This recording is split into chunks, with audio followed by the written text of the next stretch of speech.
Hello friends, આજે આપણે બનાવીશું ડ્રાય કોબીજનું મંચુરિયન।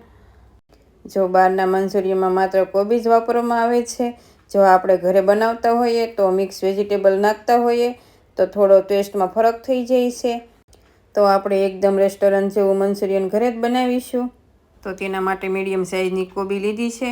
કોબી તમારી જરૂરિયાત પ્રમાણે 1 કે 2 નાના મોટી કોબી લઈ શકો છો। કોબીનો હાથ પાર્ટ છે તેને અલગ કરી દઈશું અને કોબીનું સાવ ઝીણું છીણ નહીં કરીએ, આ રીતે થોડું મોટું એવું છીણ કરીશું એટલે કોબીજમાંથી પાણી ઓછું રિલીઝ થશે। હવે કોબીજનું છીણ આ રીતે બંને હાથમાં લઈ બહુ વધારે પ્રેસ નહીં કરીએ, થોડું એવું પાણી નિતારીશું એટલે ઓછા લોટની જરૂર પડશે। કોબીજનું છીણ વધારે અને લોટ ઓછો એ રીતે એડ કરીશું તો ગોળી અંદરથી સોફ્ટ અને બહારથી ક્રન્ચી એવી બને છે। હવે કોબીજના છીણમાં 1 કપ મેંદો આપણે બધો નહીં એડ કરીએ, થોડો ઓછો એડ કરીશું, જો જરૂર પડે તો થોડો એડ કરીશું। 1 સ્પૂન કોર્નફ્લોર, 1 પિંચ કાશ્મીરી મરચું, 1 પિંચ મરી પાવડર, સ્વાદ પ્રમાણે નમક, સાથે આદુ મરચાં લસણ ક્રશ કરેલા એડ કરીશું। આમાં તમારે સોયા સોસ એડ કરવો હોય તો પણ 1 સ્પૂન એડ કરી શકો છો। આમાં મેં કાશ્મીરી મરચું એડ કર્યું છે એટલે મંચુરિયન બોલ્સનો સારો એવો કલર આવી જશે। હવે બધું સારી રીતે મિક્સ કરી નરમ એવો લોટ બાંધ્યો હોય એવું મંચુરિયન બોલ્સનું મિશ્રણ થવું જોઈએ। તો લોટ તૈયાર થઈ ગયો છે। હવે એમાંથી આપણે નાના કે મોટા મંચુરિયન બોલ્સ તમારે જેવા બનાવવા હોય એ પ્રમાણે બનાવવાના। હવે તેલ મેં ગરમ કરવા મૂકી દીધું હતું, તો તેલ પણ ગરમ થઈ ગયું છે। તો તેમાં 1 બોલ્સ બનાવતા જઈશું અને એડ કરતા જઈશું। તેલમાં સમાય એટલા બોલ્સ એડ કરીશું।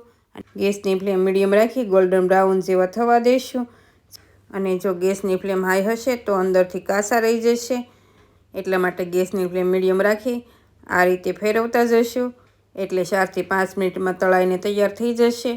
અને જો બોલ્સ નાના હશે તો ઓછી વાર લાગે અને જો થોડા આપણે મોટા બનાવીશું તો વધારે વાર લાગે, એ પ્રમાણે ફ્રાય કરવાના। હવે બોલ્સનો ગોલ્ડન બ્રાઉન એવો કલર આવી ગયો છે તો તેને એક ડીશમાં એડ કરીશું। આ રીતે બધા જ બોલ્સને તળી લેવાના। તો હવે મંચુરિયન બોલ્સ તૈયાર થઈ ગયા છે, તો આપણે તેનો વઘાર કરી લઈએ। તો એક પેન લઈ તેમાં 1 મોટી સ્પૂન તેલ એડ કરી સાથે કાંદાની સ્લાઇસ એડ કરી 2 થી 3 મિનિટ જેવું સાતળશું અને કાંદા થોડા સતળાય એટલે તેમાં આદુ મરચાં લસણ એડ કરીશું। લસણના મેં ટુકડા એડ કર્યા છે, જો તમારે ક્રશ કરીને એડ કરવું હોય તો પણ કરી શકો છો।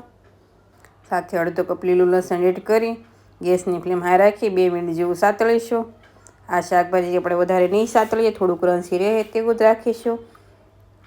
હવે તેમાં કોબીજ સાથે કેપ્સિકમની સ્લાઇસ, થોડું મીઠું એડ કરી સારી રીતે મિક્સ કરીશું અને ફરી 1 મિનિટ જેવું થવા દઈશું। આમાં મીઠું ઓછું એડ કરવાનું। આમાં સોયા સોસ એડ કરીશું, તેમાં પણ મીઠું આવે અને મંચુરિયન બોલ્સમાં પણ આપણે મીઠું એડ કર્યું છે એટલે ઓછું એડ કરીશું। હવે 2 spoon soya sauce, 1 spoon chilli sauce સાથે 2 સ્પૂન ટોમેટો કેચઅપ એડ કરીશું। જો ચીલી સોસ ના હોય તો ક્રશ કરેલા મરચાં થોડા વધારે એડ કરી દેવાના। આમાં તમારે અડધી સ્પૂન વિનેગર એડ કરવો હોય તો પણ તમે કરી શકો છો। તો બધું સારી રીતે મિક્સ કરી હવે ગેસની ફ્લેમ હાઈ રાખી બધા સોસને 1 મિનિટ જેવું સાતળીશું એટલે સરસ એવો કલર આવી જશે। તમારે વધારે ડાર્ક કલર જોવે તો થોડો સોયા સોસ વધારે એડ કરવાનો। હવે તેમાં 1/4 કપ પાણી એડ કરી થોડી વાર થવા દઈ। હવે 1 વાટકીમાં 1 સ્પૂન કોર્નફ્લોર સાથે 3 થી 4 સ્પૂન જેવું પાણી મિક્સ કરી ઘોલ બનાવીશું। જો આ રીતે આપણે કોર્નફ્લોરનું મિશ્રણ બનાવી એડ કરીશું તો મંચુરિયન બોલ્સમાં સરસ એવી ગ્રેવી કોટ થઈ જશે। હવે આ રીતે કોર્નફ્લોરનું મિશ્રણ થોડું થોડું એડ કરી ચલાવતા જવાનું એટલે ગ્રેવી સારી એવી ઘટ થઈ જશે અને ગેસની ફ્લેમ મીડિયમ રાખી 2 મિનિટ જેવું થવા દઈશું। 2 મિનિટ થાય એટલે મંચુરિયન બોલ્સ એડ કરીશું અને સારી રીતે મિક્સ કરી લઈશું। ગ્રેવી સારી રીતે મિક્સ થઈ જાય એટલે ગેસની ફ્લેમ હાઈ રાખી 2 મિનિટ રહેવા દઈ ગેસની ફ્લેમ બંધ કરીશું। તમે જોઈ શકો છો મંચુરિયન બનીને તૈયાર છે। તો ગરમ ગરમ મંચુરિયનને સર્વ કરીશું અને ઉપરથી લીલી ડુંગળીના પાન પણ એડ કરીશું। તો તમે જોઈ શકો છો એકદમ પરફેક્ટ એવો કલર અને ગ્રેવીમાં સરસ એવું કોટ થઈ ગયું છે। જો તમે આવી રીતે મંચુરિયન ક્યારેય ન બનાવ્યું હોય તો એકવાર આ રેસીપી તમે જરૂરથી ટ્રાય કરજો।